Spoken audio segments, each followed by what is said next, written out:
लग सकती है। शिक्षा विभाग ने शिक्षक बहाली को लेकर कैबिनेट में प्रस्ताव भेजा है। शिक्षा विभाग ने वैकेंसी का प्रस्ताव यहां पर भेजा है। रिक्तियों का फाइनल प्रस्ताव शिक्षा विभाग की ओर से भेजा गया है। पद सृजित कर शिक्षक बहाली का ये प्रस्ताव है और मई के पहले हफ्ते इस पर मोहर लग सकती है।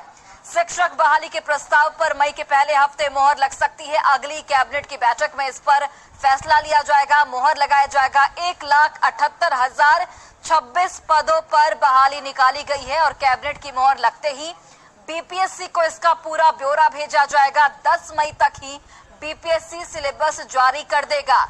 सिलेबस से परीक्षा पैटर्न की यहां पर जानकारी मिलेगी। तो बड़ी जानकारी शिक्षक बहाली को लेकर शिक्षा विभाग ने कैबिनेट को प्रस्ताव भेजा है। शिक्षा विभाग ने वैकेंसी को लेकर यह प्रस्ताव भेजा है।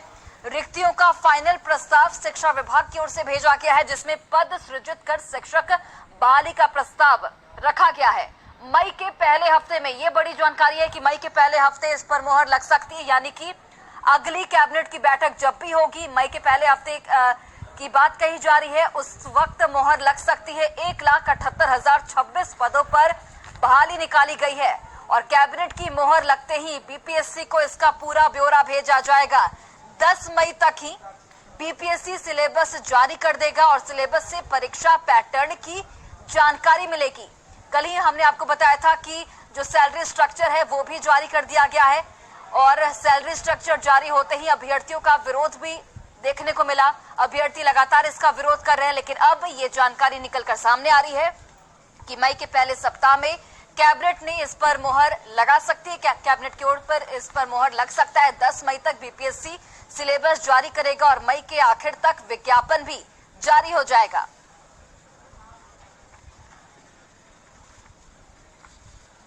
तो बड़ी जानकारी आप तक पहुंचाने शिक्षक बहाली पर यह बड़ी खबर। शिक्षा विभाग ने कैबिनेट को प्रस्ताव भेजा है। शिक्षा विभाग ने वैकेंसी को लेकर यह प्रस्ताव भेजा है।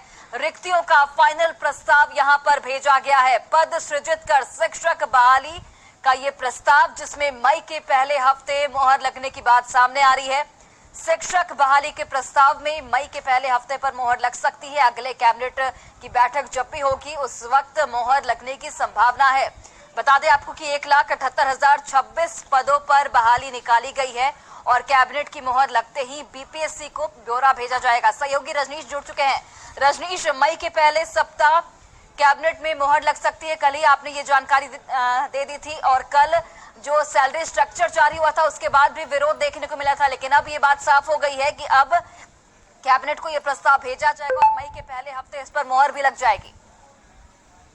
देखिए, कल ही रिक्तियां और उसके साथ साथ जो वेतनमान है उसकी घोषणा कर दी है शिक्षा विभाग ने और उसके बाद आज खबर मिल रही है कि कैबिनेट में शिक्षा विभाग ने प्रस्ताव भेज दिया है। यानी मई के पहले सप्ताह में जो कैबिनेट होगी उस कैबिनेट में ही ये मुहर लग जाएगी। 1,78,026 पदों पर जो है वैकेंसी निकलेगी और कैबिनेट से मुहर लगने के बाद सीधा जो प्रस्ताव है वो फाइनल प्रस्ताव बीपीएससी को चला जाएगा।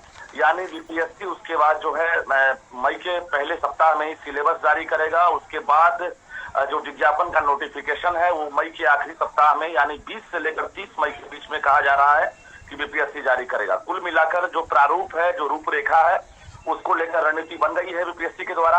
अब सीधी तरह से ये है क्लियर कि अब नियोजित टीचर हो या फिर शिक्षक अभ्यर्थी हैं, उन्हें अब परीक्षा देनी होगी और एक साथ परीक्षा ली जाएगी। 2 सीटिंग में परीक्षा होगी।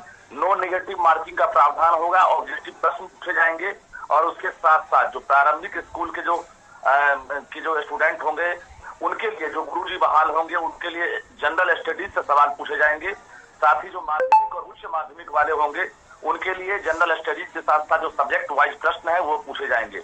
तो इस सिलेबस जो जारी होगा उसमें परीक्षा को लेकर तमाम जो असमंजस है और जो प्रश्न को लेकर है वो क्लियर हो जाएंगे। हालांकि 100 नंबर के पूर्णांक होंगे या 150 नंबर के पूर्णांक होंगे, इसको लेकर आयोग ने अभी तक निर्णय नहीं लिया है। 10 मई तक जो है एक बैठक होगी, अहम बैठक।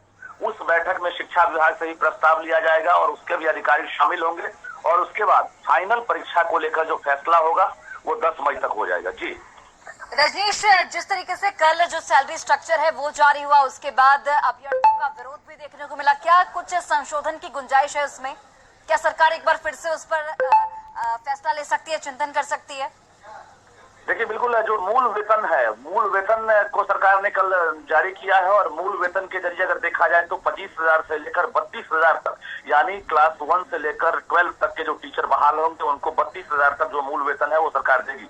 उसमें कितने खर्च होंगे वो भी सरकार ने ब्यौरा जारी किया है, लेकिन उसके बाद टीए डीए है, उसके साथ साथ बाकी जो अलाउंस है उसकी भी सुविधा है। तो कुल मिलाकर ये कहें कि विरोध लगातार जारी है, क्योंकि जो बीपीएससी के माध्यम से जो परीक्षा ली जाती है उसमें अभ्यर्थियों का आरोप है कि इतनी कम सैलरी पर कैसे बहाल होंगे हम लोग, और इससे बेहतर है कि नियोजित टीचर होते हुए हम लोग इतना पैसा उठा रहे हैं। तो शिक्षक हो या फिर जो अभ्यर्थी हैं वो नाराज हैं।